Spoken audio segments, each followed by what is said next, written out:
সাম্প্রতিক সময়ে গোটা দেশের পাশাপাশি এ রাজ্যে শুরু হয়েছে বৃষ্টি, আর এই বৃষ্টির ফলে গোটা এলাকায় অর্থাৎ জাতীয় সড়ক থেকে রাজ্য সড়ক সব জায়গাতেই জমে রয়েছে জল।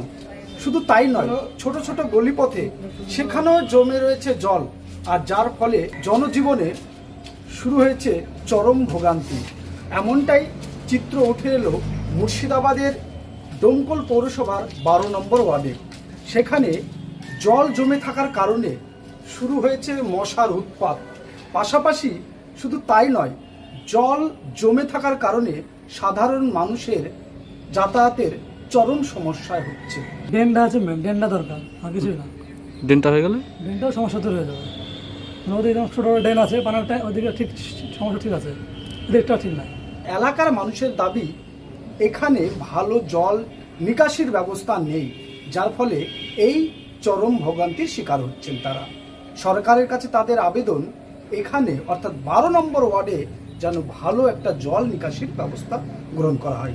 আমাদের পৌরসভায় এখানে কোনো কাজই হয়নি, বা এখানে কেউ উদ্দেশ্য নেয়নি। কেউ এখানে অনেকবার এসছে, এসে দেখে গেছে, কোনো কাজ হয়নি।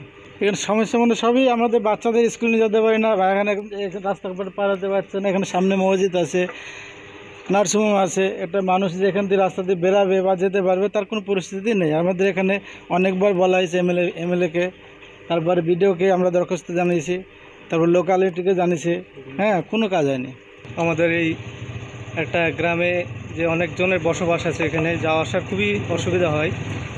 মোটামুটি 5 মিনিট পানি হলে এখানে 1 মাস ধরে পানি জমে থাকে। এই জল নিকাশি ব্যবস্থা একদমই ভালো নয়। আমার শহর ডোমকল থেকে রাকিবুল ইসলাম, কলকাতা টিভি।